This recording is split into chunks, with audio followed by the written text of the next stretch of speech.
Hello, Cozy Gamers, and welcome back to the Cozy Gaming Club, where we talk about all the cozy games. There were a ton of cozy releases in November, and I ended up playing quite a few. So in this video, I'll be diving into all of my pros and cons to help you decide if they're the game for you. I played every single game on this list on my Steam Deck, and for the most part had very few issues with them. The bugs I did encounter I'll highlight in each game's section. Before we get started though, some of these games were gifted to me and I made sure to mention which ones were gifted, and I've also noted it in the description as well. As you'll discover though, I still endeavour to be honest and call out the pros and cons as I experience them. In no particular order, we're starting with Song of Nunu, a new spin-off title from the League of Legends universe. Before going into this one, I had no knowledge of anything related to League of Legends, and this likely impacted my thoughts on the game. I think fans of League who already know about the characters may enjoy this a bit more than I did. Song of Nunu is a light-hearted adventure about a boy and his lovable blue friend who is the last of a powerful race of Yetis. Together, they'll navigate the treacherous frozen Freljord, following Nunu's dreams that guide them closer to the Winged Mountains in search of his mother. I really wanted to enjoy this game because, honestly, it's gorgeous. The art team did a really great job with the setting, and I took so many screenshots of the beautiful environment while playing. I also loved the character design for Nunu and Willump, but I didn't feel like I ever really got attached to them. Although it did make me laugh anytime Willump pulled a huge fish out of the water to chow down, sadly they did spend significantly more time just standing and staring at a wall, which was a little bit immersion breaking. One of the main issues with the game for me is the world building, or the lack of. A lot of the main story points are shared through Nunu monologuing to himself, or by reading pages of small text in the notebook. Sometimes this meant enduring long bouts of talking when you couldn't do much else because the camera was permanently fixed on the topic of the monologue. Overall, Nunu does most of the talking in a game as Willump can't talk, but between the voice acting and great script writing, this didn't become overly frustrating, apart from what I've just mentioned. Besides the talking, a lot of the game is made up of simple platforming and puzzle solving. These parts of the game were quite fun and chill, mainly because neither were particularly difficult. You were either blowing up flowers, freezing things with snowballs, or using your flute to move objects. As you progress through the game, the puzzles do change to keep things interesting, but they were never really challenging. There is also a bit of combat in the game, but aside from the two boss battles, the combat essentially boils down to spamming the attack button and using finishing moves to gain health. This meant that the combat was a little repetitive, and excluding the boss battles, I do wonder if it was really necessary. In terms of bugs, I did have quite a few issues with the Song of Nunu. The game crashed on me a couple of times while playing, and there were also a few times where Willump just wouldn't do what I needed them to do in order to solve a puzzle. Sometimes platforming just wouldn't play ball as well, leading to me dying multiple times just to reach the ledge I was supposed to. Overall, I completed Song of Nunu in about 7 hours, and I don't know, this one was a really mixed bag. I would recommend it as a linear experience that's good for switching off after a long, busy day, and I could definitely see this being a game that could be enjoyed with younger players as well, as it never got too complicated. But if you're not familiar with the League of Legends universe, or you're looking for deeper gameplay, then maybe this isn't the one for you. Next up is Loddlenaut, which I was so excited for. This one was kindly gifted to me by Secret Mode, and it's sort of an underwater power wash sim, but there's also these cute little creatures in the game too. In Loddlenaut, you play as a kind visitor who's come to clean up a planet after an intergalactic corporation has polluted it. As you travel from area to area, you'll discover the ruined remains of the corporation's infrastructure, from shipwrecks to gardens that all need to be cleaned up. To be honest, I wasn't a huge fan of how the story was shared in Loddlenaut. The chat box from your colleague appears in the top right, and I found it very easy to miss information, as it progressed automatically while you may be cleaning or concentrating on something else. Loddles were definitely the highlight of the game for me. These cute axolotl-like creatures will be sad, starving, and covered in black goop when you first meet them. So you'll need to clean them up before cleaning up their habitat so that they can return to living there properly.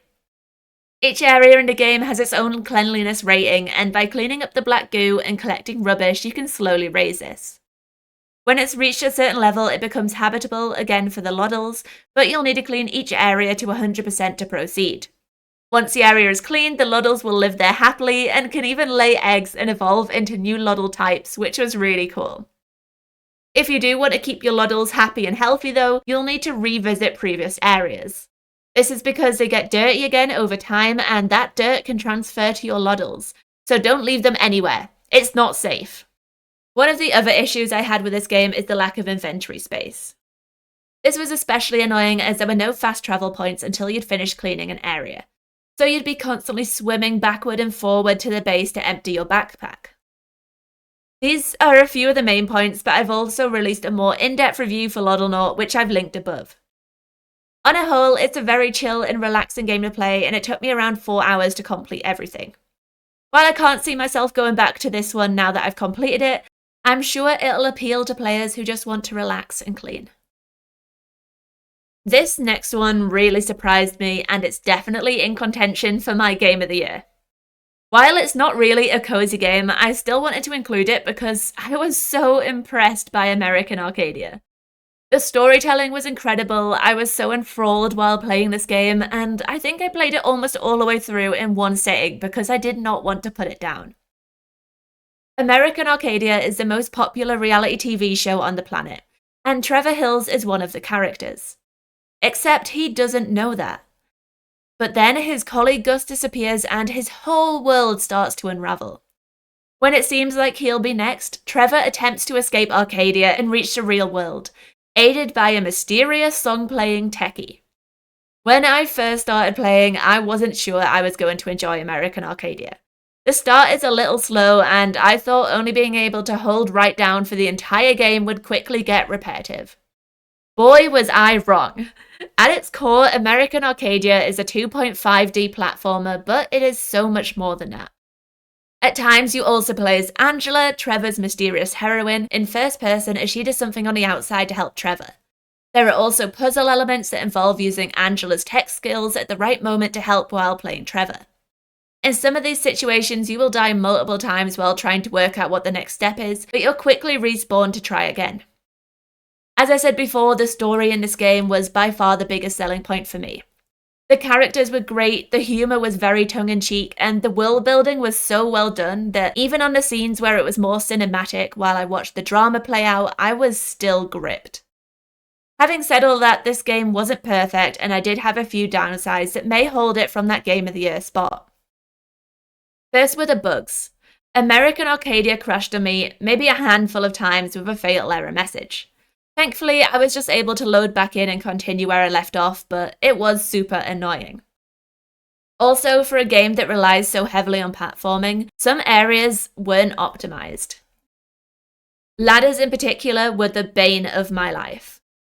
Almost every time Trevor would walk toward a ladder to climb down from something, he would just continue walking straight off the edge. This happened more often than I'd like to mention, including one scene where I wasted 20 minutes just trying to climb down from a water tower. I did play this not long after release, so it is possible that this has been patched now. The art in this game was incredible, the voice acting was great, and I definitely recommend this to anyone looking for a fun, story-driven puzzler with a lot of character. In total, American Arcadia took me about 6 hours to complete, and I really enjoyed the time I spent with it. I'm a big fan of the original Lake, so when I found out we were returning to Providence Oaks this holiday season, I was beyond excited, especially as I was gifted a key. Lake is one of those relaxing, cozy games that is perfect for curling up with on an evening with a hot chocolate, and it was made even cozier this time with the snowy setting. Lake Season's greetings doesn't diverge from the tried and tested formula of the original game. Every day you wake up to deliver mail around the lake, and you spend your evenings with your friends or with your choice of a TV show or book. What I loved about this new DLC is that it gave a behind-the-scenes look at some of our favourite characters, as well as Meredith's loving parents who we didn't really get to know in the base game. Thomas Weiss has quickly become one of my favourite characters with his constant puns and witty remarks, and who knew he was such a charmer? His relationship with Em is lovely, and it was nice to see them navigate the difficulties of growing old and deciding what they wanted to do with their life, all while keeping the conversation light. One of the best things about Season Greetings is definitely seeing Providence Oaks in its new snowy setting. I took so many screenshots of the frozen lake and snowy mountains from every possible angle. It took me around 4.5 hours to complete Lake Season's Greetings, and sadly that wasn't an entirely bug-free experience. Occasionally there were audio issues where some NPCs skipped part of a sentence in their voiceover, and sometimes the camera would focus on random things instead of the people talking. There were also some cars that would just be stopped in the middle of the road for no reason. None of these really affected my overall experience that much though. If you found the original lake a little slow or uneventful, then the DLC definitely won't be to your taste either. But if you love the original and want to spend more time driving around Providence Oaks, listening to Pet Peeve and Jack's favourite songs, then you'll probably love this too. I had literally heard nothing about this next game before going into it, and I was really surprised by how much I enjoyed it. Tinykin was released late last year, and honestly, it flew under my radar. But when I was making a list of cozy games that are the cheapest they've ever been for Steam's autumn sale, I stumbled across it and decided to give it a chance. And I was not disappointed. The colourful cartoon world of Tinykin drew me in, and I fell in love with the ridiculous bugs and adorable Tinykins. The gameplay itself is really simple. There's no combat to deal with, just a few easy puzzles that generally consist of finding and fetching items or bugs across the map. What makes this game so special for me is how you traverse and interact with the world around you. Whether you're scaling a giant dinosaur or skating down a balcony on your bar of soap, I had so much fun with this. The level design in this game is actually amazing. Each level is a room in a house, and there were so many fun secrets to find as you explored through drawers of clothes or bookshelves. I particularly loved the matchbox beds for all of the different bugs. The collector in me wanted to find everything though, and while I haven't quite achieved that in the 6 hours I've played of the game, I definitely want to go back and keep looking. My only drawback for Tinykin would be that the plot felt a little weak.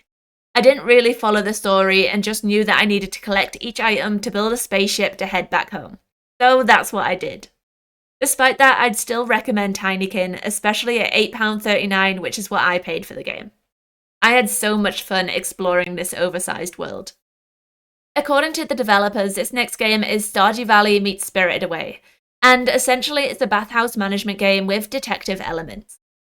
I was gifted this game where you play as an author who moved to a small town to write their debut novel, but you soon discover that this town isn't as normal as it seems.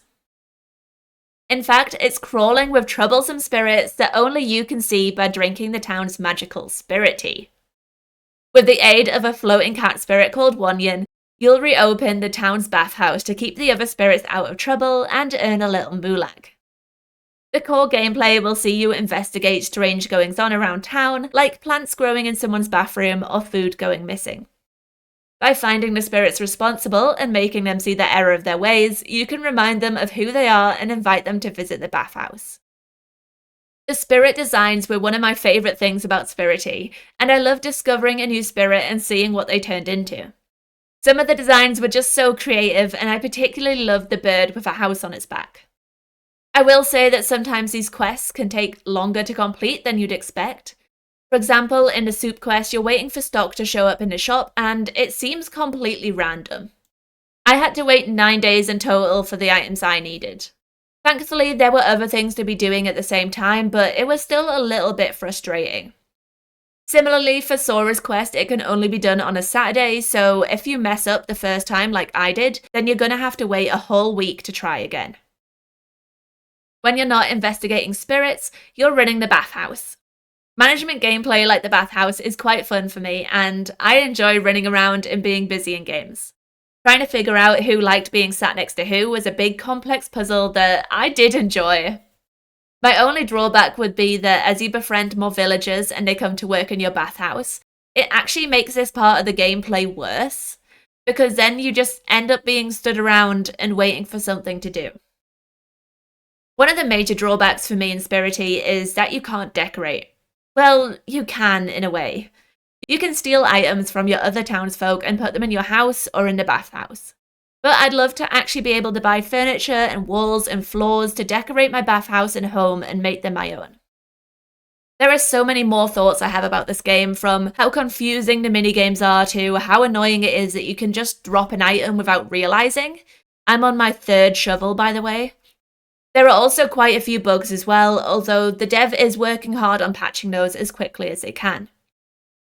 Ultimately, I did enjoy the 15 or so hours that I played of Spirittea, although my experience has since been soured by the actions of the publisher and I haven't returned to it. For players looking for a more laid-back experience, I would recommend this game despite that, but the gameplay can be very slow, which may be off-putting for some players. If you'd like a better overview of the gameplay, I've released a 30 Days of Spirittea video that I've linked above. There were quite a mix of games this month, some I enjoyed more than others. Hopefully this video gave you some insight into a game you may be considering, or introduced you to something new that you may want to try now. Thank you so much for watching this video. I'd really appreciate it if you could like and subscribe, and I hope to see you next time. Bye!